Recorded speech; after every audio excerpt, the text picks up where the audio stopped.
Welcome to Gene's Reviews, where I basically do whatever the hell I want. Hello everybody, you saw my intro, you know who I am, so let's get started with the video.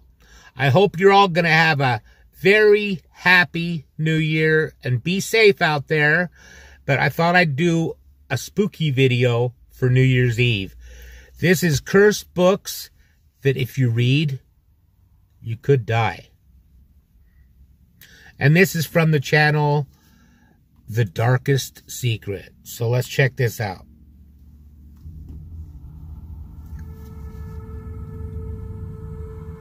For many, books are a source of learning and inspiration. It was the first tool that forged the teaching in past centuries and still prevails.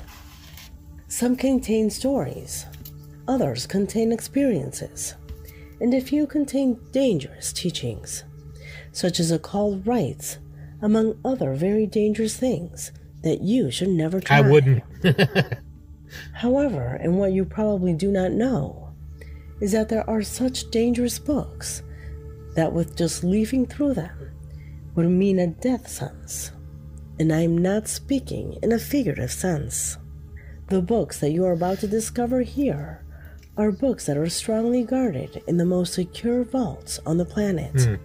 And that surely will not leave you indifferent. So you couldn't read them even if you wanted to. My name is Leonore Clay, and this is The Darkest Secret. Today we present cursed books that if you read, you could die. Number 7.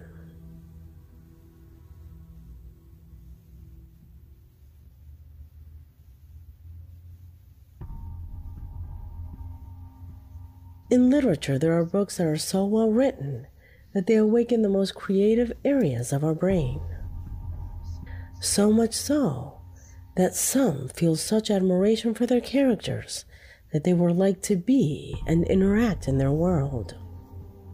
That is exactly what The Collector offers. However, contrary to what you might imagine, this book served as an inspiration for a movie to a wronging number of serial killers. You see, The Collector is a book based on the story of a lonely young man, Frederick Clegg, who works in a state office and collects butterflies in his free time. Clegg is obsessed with Miranda Gray, an art student who he distantly admires, but with whom he does not establish any contact. So he's a stalker. As the story progresses, the disturbing personality of this man possesses the same personality that dominates his hobby. It took him down a dark path. I can already see what's coming here. Managing to kidnap that girl, thus giving a renewed air to his collection of what he describes his beautiful, inanimate objects. As the reading progresses, the book describes in great detail how the young woman is subjected to permanent captivity under the twisted rules that her captor established, a new life that she simply had to accept. Unfortunately, this book was found in the home of Leonard Lakes and Charles L.G. Subjects who, motivated by reading this disturbing book, were encouraged to kidnap several girls with the intention of using them as sexual objects and forcing them to do domestic chores. They videotaped Later, it too. And in the midst of public media anger, it was learned that together, both had murdered 25 people. Wow. Including 2 entire families. Another case that caused a public impact was that of Robert Rardella, who, also inspired by The Collector, kidnapped and murdered several men, as well as Christopher Wilder, a serial murderer whose victims were many girls. Being caught and inspecting his home, the police found among his belongings a collector's copy. This does not mean that anyone who reads it automatically becomes a kidnapper. So they made it a movie. But for the cases you just saw, stars Terrence Stamp it was and Samantha indeed Egger. a motivator that ended up convincing them to carry out those horrible acts. A dense text that clearly fell into the wrong hands. Number 6. Instead of finding a book like that your inspiration, there's a lot of other things that you could be inspired by. It's just a thought. I mean, but then again, most of us out here aren't crazy serial killers.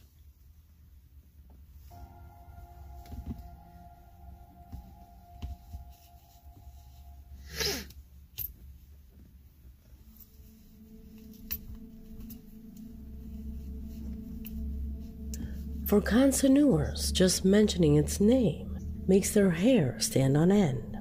I mean, Soyga's book, a work believed to have been written during the 16th century by an author whose identity was never known.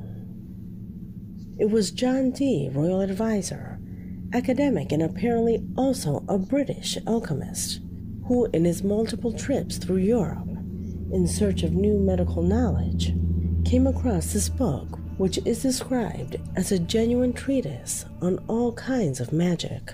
Going through its pages, you find hundreds of spells, notes on astrology, advice on demonology, no thanks, reviews of other mysterious magical books, and lots of information about the world of angels. In fact, Dee went so far as to say that he had managed to contact the angel Uriel, thanks in part to Soyga's book. Can you imagine having the ability to summon angels? As long as they're good angels. In addition, and among other curiosities, the book has several pages full of letters, magic squares on a code that to this day is completely indecipherable. Some think that it corresponds to a Kabbalistic magic, typical of the 16th century, that descends from the Hebrew Kabbalah, a type of magic that is very little known and that is beyond our current capabilities, while others, after a thorough analysis, believe that there are numerous transcription errors in the letters, venturing to say that they correspond to pages copied from an even older text. What is certain is that for centuries this book disappeared from the face of the earth, until 1994. 2 versions of it appeared. One in the British Library, and another in the Borderline. Slightly different from each other, but which correspond to the old magical treatise. Would you like to read its content? No, I'll pass. Comment below. I don't want to read any of Number these. 5. It's just interesting to hear about them. I'm a chicken. I'm a scaredy cat. What you're about to see next is a book that literally, if you open it, you could die one of the most horrible deaths out there. This book, which is more than just a book, is a kind of notebook.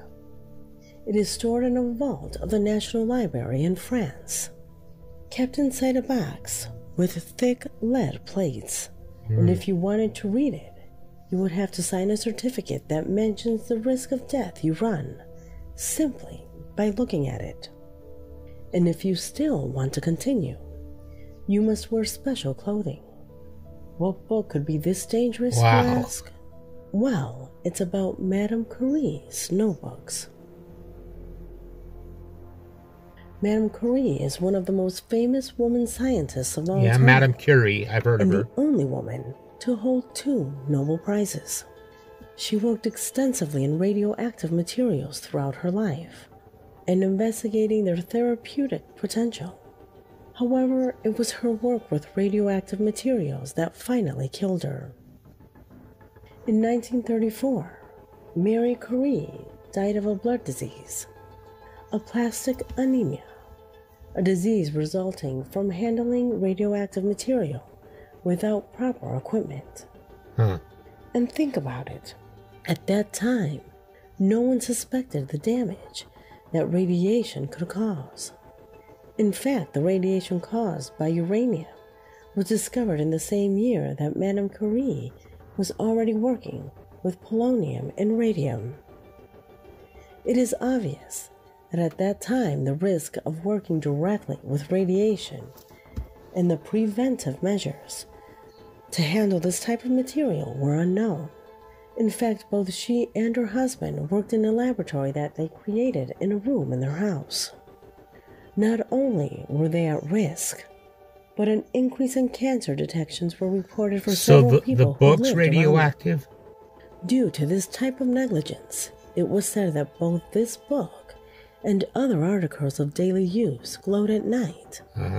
Not to mention the laboratory that the friends and colleagues of the scientists said it seemed like a science show and fairy tales. The library allows access to Madame Curie's written material, I wouldn't even be interested. as long as the clothing and special equipment for handling radioactive material are worn. Also, a document is signed in which the institution is exempted from any responsibility because it is contaminated with radium-226, material capable of remaining active up to 1,600 years. Wow! As if it were some curse of the pharaohs of ancient Egypt. Would you dare to enter that place to read it? Comment below. I wouldn't even bother, personally. I'd have no interest in it.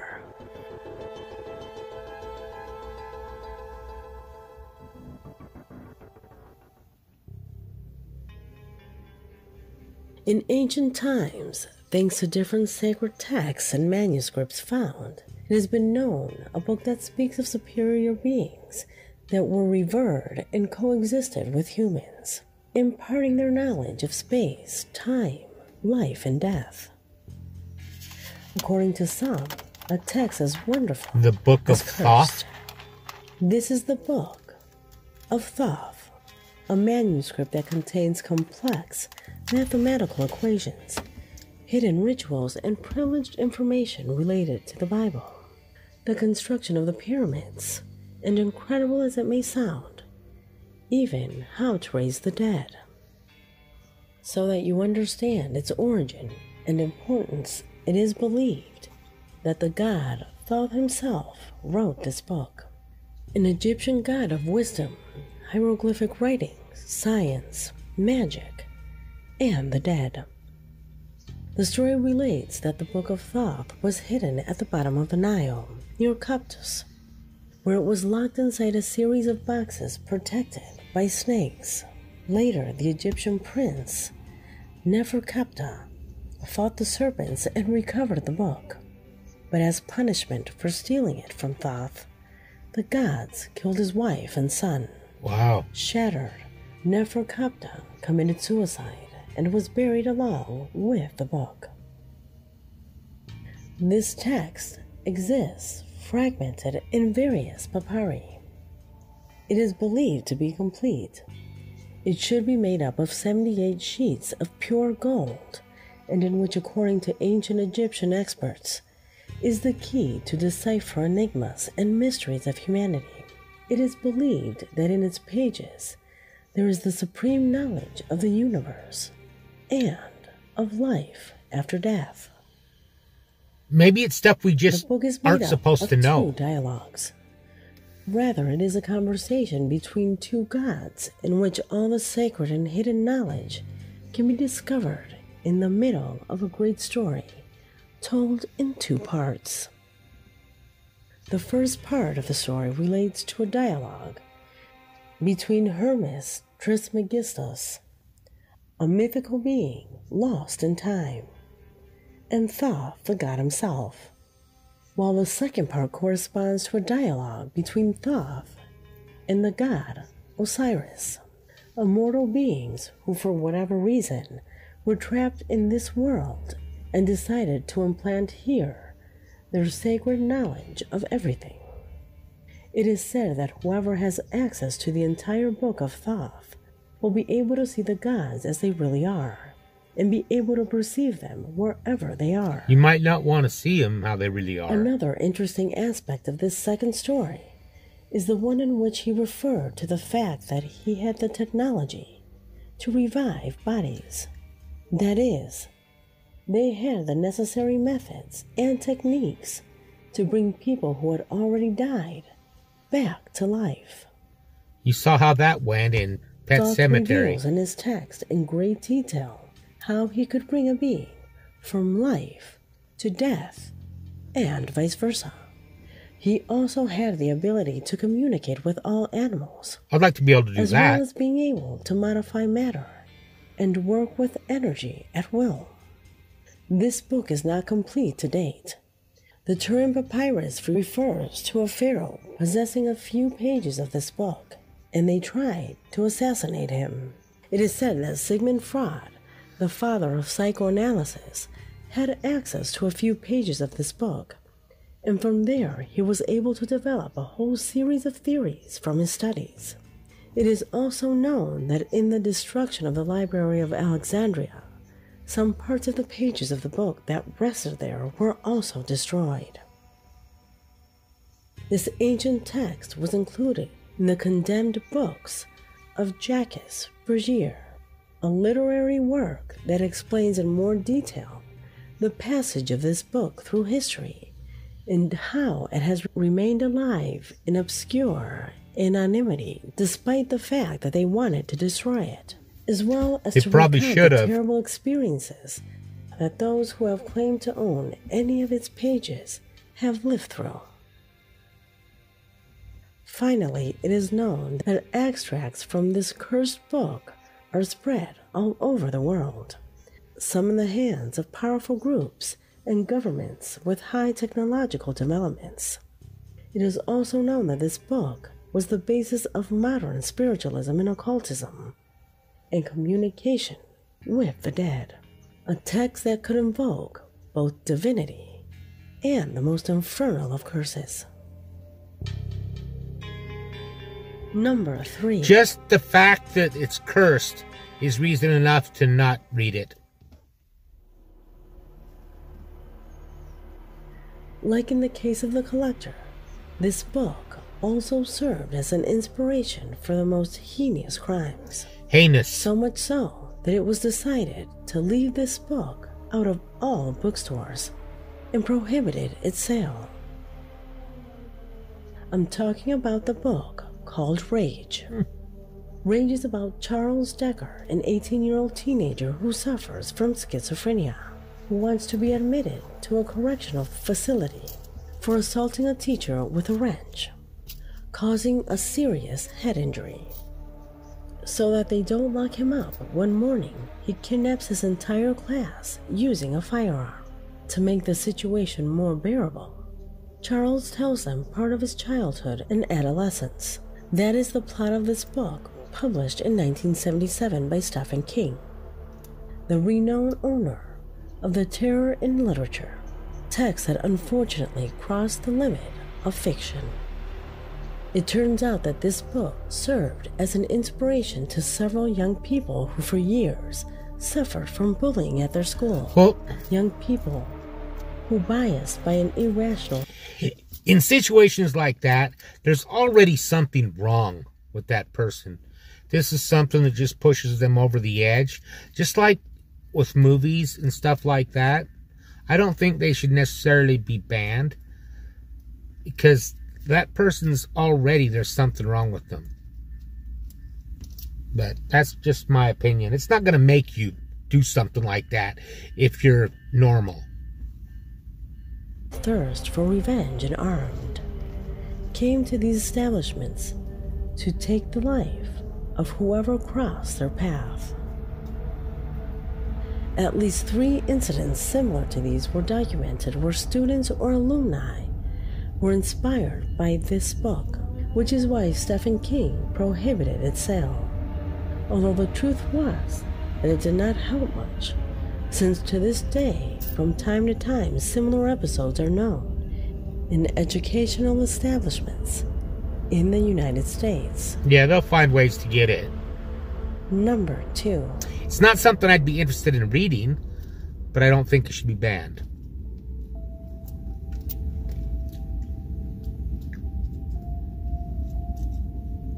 The following is a book that, incredible as it may sound, unless it's glorifying can answer it, questions then it should as be powerful banned. as: who are we? Is there a God? When did the world begin? Questions that humanity still asks itself, but that its answers can carry a great cost. That is what Excalibur offers.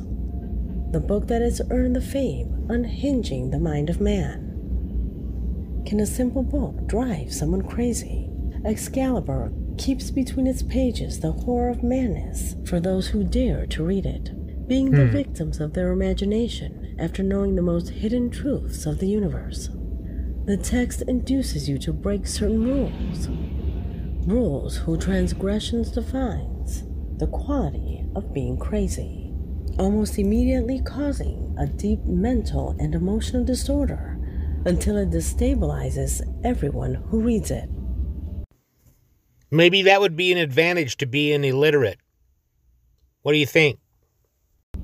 It is said that Excalibur was never published en masse and that only a few copies of it were made. That alone was enough for a few people who saw its pages to fall into delirium and excessive frenzy. It is also said that other readers committed suicide by throwing themselves out of the window after reading only a few lines of the manuscript. It's reason enough not to read it. According to the connoisseurs, and as contradictory as it may sound, are so wonderful that they come to overshadow humanity. If you had one of these texts in your hands, would you dare to go through and read the content of its pages? I don't know. They say curiosity killed the cat, so I'd try not to, I think.